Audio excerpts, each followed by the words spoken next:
Yeah, so that's a fairly famous example from Russian that they would divide up the spectrum of blue differently. And so it wouldn't just be light blue and dark blue. There'd be two different words. And as you're looking at these, and apparently their brain changes. It is also true, though, that we have all these other weird words for colors. But how to say? Yellow and what did you say? Canary? Yeah, what's canary? Your favorite shade of yellow. Now, the word canary means nothing to me. If you told me this thing is canary, I would have no idea what you were talking about. That's on you. That's on me. How many people, this is a great linguistic experiment. How many people, when I say the shade, oh yeah, so you have a canary shirt on, how many people know what that would mean? Come on, guys. Come on, guys. Come on, guys. Yeah. What if I said chartreuse? How many of you would know what the heck that would mean? This is a very important debate. There was an anthropologist once who said what he did is he'd stand up in class and he'd hold up a yellow colored shirt. Yeah, it's like two different tones. And exactly what this would happen is that I'm gonna just make a gender evaluation here. All the young women in the class would immediately plunge into a debate about what shade of yellow that was, and that was called, while all the guys would just be like yellow. And so there is a gendered element to this, that like there's all these words, but some people know them and some people don't. And it often maps onto gender, maybe not perfectly, but a little bit, maybe. Not sure. That's a great example too. There is one example that I hate from this, and I hesitate sometimes to show it to you because I hate it so much. It has to do with the penguins. Oh. What's going on with the penguins? What is that example? You got baffled by the cute penguins. Counting. Counting. Yeah. She says there that there are some languages that you don't have counting words after two. It's just one, two, and then many. And then she says that in those languages, they're not going to be able to do algebra or build a building. That was weird. All right, before we get into how weird that is, let me just ask you this. The reason I like the things like the colors, and I also like the orientation one, is how she's emphasizing that, like, hey, you guys don't even know where you are, and yet a 5-year-old would be able to tell me where north is, and you sophisticated people don't know where that is. But with this one, it gets a little weird. It's like, wait a second, you're telling me they can't do things? So let me first ask you this. In a society that didn't count beyond two, let's just say these exist, what is probably also true about that society, which we may like, some of us might like? They don't need to do math. They don't need to do math. You might like that. Don't need to do much counting. And probably also, what are we always counting, by the way? What are we always summing up? Yes, we're back to the money part. Probably in a society that doesn't count that much, I'm not going to say it's going to be true, but you're not always counting how many sheep you have and selling them for money, and you might not need to. Now, that's what I'll say first. I will also say that, isn't this a beautiful building that we've made here? The outside is. The outside is pretty nice. Would you come here from a different country to see this building? No. No. What kinds of structures might you go to a different place to see? That one German chapel. The one German chapel. Okay. Anybody want to go somewhere far away and see amazing structures? What else might you want to see? Where do people go? Taj Mahal. Where else? Eiffel Tower. Eiffel Tower. Rome. The ancient Romans, they built some cool things. The pyramids. You ever heard of those? Might want to go see them. Yeah. Now, I just bring this up because they didn't have algebra. They built some cool stuff which is still around and has been around a lot longer than All of our buildings are probably going to crumble into dust pretty soon because we built them shitty.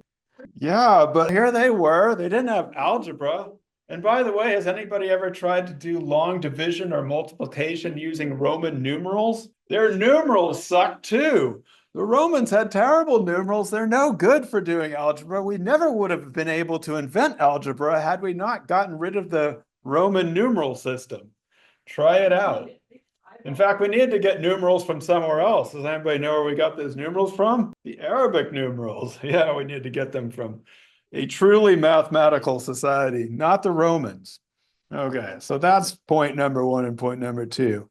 I will also say that it's not too hard to bring in counting words. Languages that don't have counting words often just bring them in from somewhere else because they're like, okay, fine, I want to count how many sheep I have.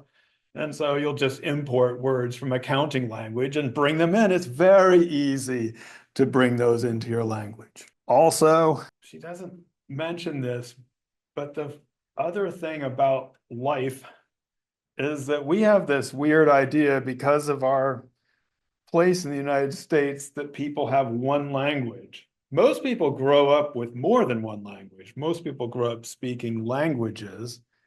And in most instances, maybe if your own language is not a counting language, you will have another one which you equally know because you also grew up with it.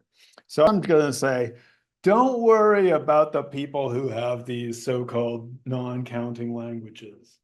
This is not really a smart or dumb thing. And so remember when we were talking about Bohannon and Bonilla, and remember who your audience is, right? You want to be careful with these kinds of assertions. Now, as Guest tells us, language does influence our thought. And so Sapir-Whorf are correct, but what it does not do is control the way we're able to think or restrict it. And so oftentimes the differences between different languages are differences in emphasis or occurrence, number of times that things are used. It's not restrictive of our thinking. Now, in the world of anthropology, linguistic anthropology is perhaps our most complicated subfield in terms of the number of terms and the depth at which people pursue these terms, in part because in order to talk about language, you have to invent another language to talk about it. We'd call a meta language.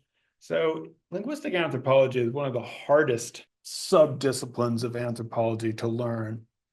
But there's a number of issues that come up, which is how do humans internalize? How are we able to get this into our heads? Is there something genetic that helps us be programmed to learn these complex languages? The current tendency is to believe that this is from being absorbed and being raised in the environment, but it's always been a difficult thing to understand. The other thing, who else is doing language, maybe? Yeah, what about those, if language is just symbolic, what about other animals? What about those dogs that can learn all those words? Or other primates? So in the last 50 years, we've actually taught chimpanzees sign language. The famous Washoe chimpanzee, taught a gorilla, taught bonobos. We've been able to teach them different kinds of sign language. Now, they don't tend to use it in the same sophisticated ways as humans, but they tend to be able to use it in more sophisticatedly than we think. We used to believe that only humans were able to symbolically lie. But when Washoe the chimpanzee was being taught sign language, the trainer came into her room and asked about the little pile of poop over in the corner. And Washoe signed that the trainer had made the little pile of poop. So we discovered that the apes can actually both lie and swear, do different things with language that they thought only humans could. So this has been a puzzle and ongoing issue about the capacity for language. We know that language is constantly changing, but if you have a rule-bound system, it's like culture. If you have a rule-bound system that everybody has to learn and internalize, then how does that change over time from one generation to the next? It's a somewhat complicated question. The other complicated question is, well, how are these systems bounded or separated from each other if they are also constantly changing? And Guest and Boroditsky all both say that there are 7,000 different languages in the world. But how do we know where one language or a dialect, how do we know where one begins and ends? By the way, what is the difference between a dialect and a language? There's different versions of it. So we usually think that there's this, the language is the big one, and then the dialects are like the styles or the little ones within it. And that's what our general idea is. But it actually is a little bit more complicated than that, at least for the linguists. And it has to do with something that, like with culture, we want to always be aware of when it comes to language, is how language is linked to power. So Guest quotes the Yiddish linguist Max Weinreich, who said that a language is a dialect with an army and navy. Actually, apparently the story is Weinreich was giving a lecture and somebody in the audience said this back to him, and he's like, that makes a lot of sense. I'm going to say that from now on. Now, what he meant by this is that whether you call something a dialect or a language often has to do with the amount of power that is associated with that. For example, Swedish and Norwegian. If you get somebody from Sweden together with somebody from Norway and you get them to talk to each other, they're not that far apart. They might not admit it, but they aren't. However, because they belong to two different nation states, we say there's a language called Swedish and a language called Norwegian, but they could be considered dialects of each other. Now, if you get somebody who speaks Mandarin Chinese together with somebody who speaks Cantonese, they will not be able to understand each other. Totally different, completely different. Yet we call each of those Chinese because they belong to the same nation state. They also share a writing system, but the language itself is totally different. So this comes down to, again, the issue of who defines a language and where, and like culture, where the boundaries of language are going to be drawn are contested. I'll just say there are fights over this and who's going to have the say over which becomes the official language and which is just a dialect. Now, Guest uses an example which is actually very near to my heart because my family grew up in this region of Italy, the northwest corner of Italy, my dad's side. And Guest describes that there is actually, or was, between Italy and France, a language continuum. That is to say, if you start at this part of Italy and start walking along, they all speak related stuff that changes gradually over time until you get into France and you keep walking along, and it's a gradual shift. And so what my grandparents said they spoke, they called it dialect because it wasn't official Italian.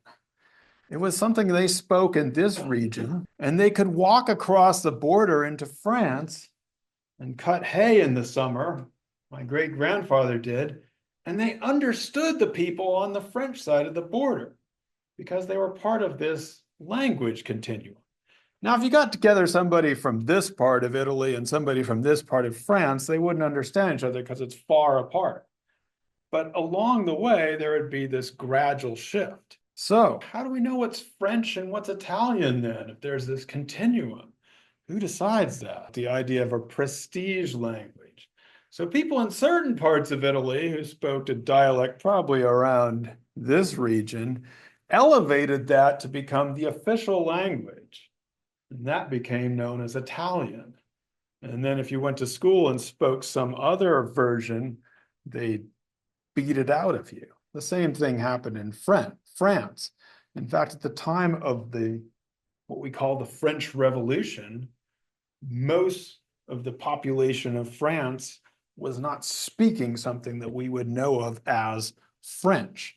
And so these languages become attached to a state. They're taught in school. We're taught the official version of them, and it's a form of power. Now, many people in the United States say that they accept linguistic relativity. As I say, we all love other languages, especially as I was just pining for my grandparents' language, especially if it's those old European languages and it's from my heritage or a dialect, those old varieties of Gaelic and Irish and all those things. So as long as the language is far away or part of a European heritage, people love other languages and learning about them, as long as it's off in the jungle somewhere and they're mapping time onto a place far away. And we get sad about people losing their languages and globalization. And we rightly celebrate. Well, Phil, what do we get excited about in terms of languages and being able to do things with the technology and stuff? What do we do with it? Preserve them. And so this is good when people are able to revitalize their language and write it down and use the internet to talk to each other. Many people in the United States get very excited about these languages that are far away. But if you go closer to the actual situation in the United States and how we act in the United States and how people have reacted to something like African American vernacular English. So there was a school board in Oakland, California, that wanted to recognize what they called Ebonics, or African American vernacular English. They were not trying to teach this in school.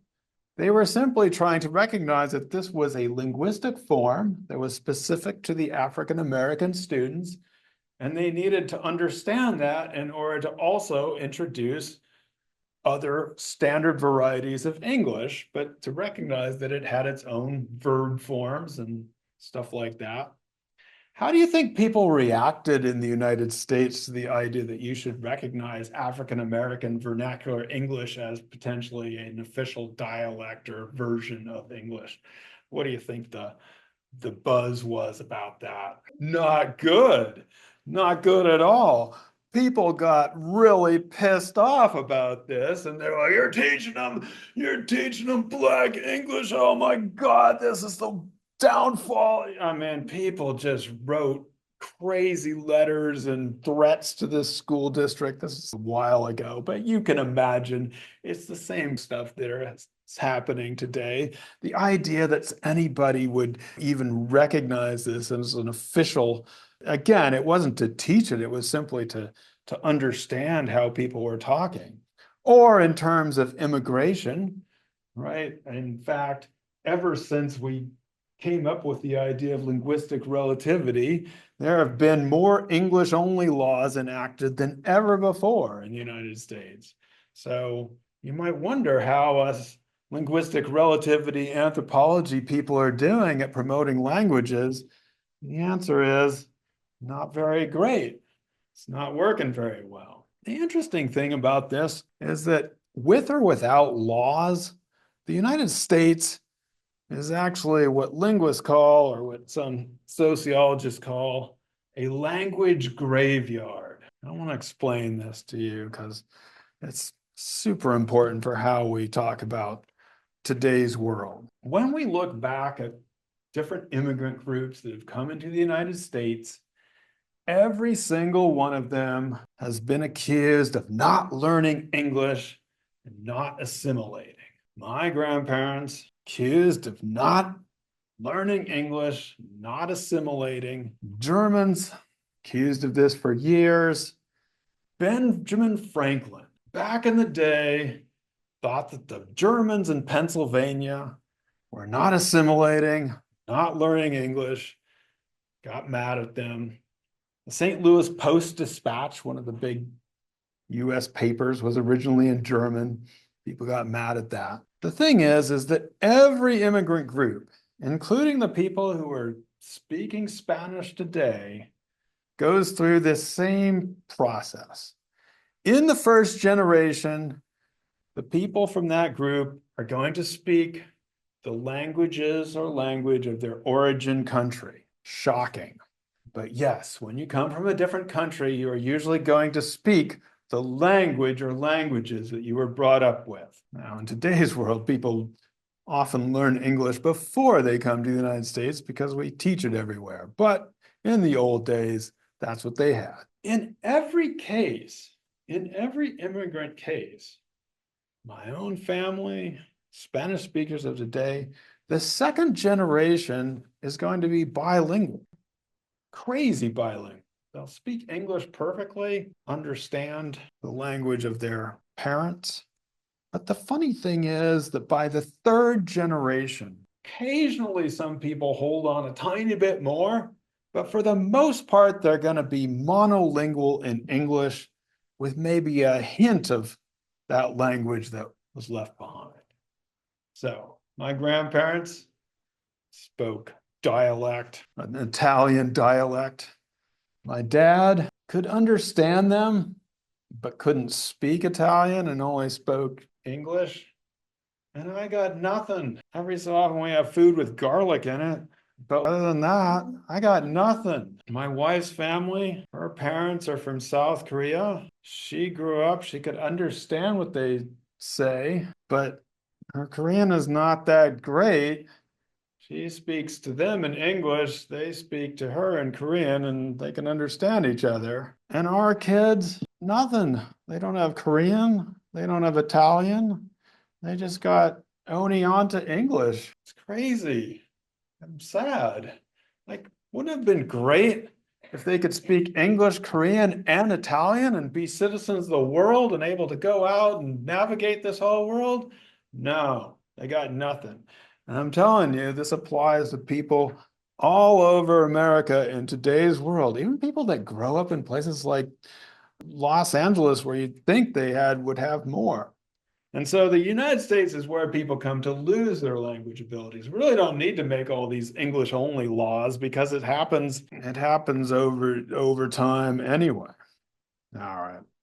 Got one more thing to talk about, which is language and gender. We were just talking about that with the canary shirts. How people develop differences in how they think about the world based on their gender. Now, there's a model for this, which is called the difference model. And what it proposes is that boys and girls grow up from about the age of 5 to about the age of 15. They play in different groups and they tend to be gender segregated, girls and boys. And so the idea behind this is that girls and boys, when they come back into contact with each other, let's say in college, that it's like they're coming in from different cultures. And so this idea is that girls and boys end up kind of cross-cultural. This model, at least in linguistic anthropology, has been perhaps most promoted by Deborah Tannen in books like You Just Don't Understand, Women and Men in Conversation, which is this idea that somehow women and men end up growing up in these culturally different worlds. And so when they're trying to talk to each other and be married and stuff, they don't understand. Look at that, a #1 national bestseller. This model has made a ton of money, sold a lot of books. Or is there another model that might describe this? The gender model? Yeah, is there another way of thinking about this other than just cross-cultural difference? Oh, you said it, but I took the word right out of your mouth. It's called the dominance model. The dominance model says that actually it's not a question of cross-cultural, it's a question of inequality. It's a question of power. And so in this model, you say, or they guess is that men claim more airtime than women in meetings, seminars, boardrooms, and classrooms, especially in public forums where they see some possibility of maintaining or increasing their power and status. So there you go. I mean, it's nice of him to show you how to shake somebody's hand and tell you to do that, but at the same time, it felt like the dominance model. It didn't feel like cross-cultural. Also went on for a while. He went on for a I while. know. Claimed a lot of airtime. Yeah. How many books do you think were sold about the dominance model? Yeah, not too many. This hasn't been a best-selling idea. It's much better to sell a book like Men Are From Mars, Women Are From Venus. Those things sell like hotcakes. The dominance model doesn't sell very well. It's like reading Karl Marx or Gramsci. It just didn't take off very much.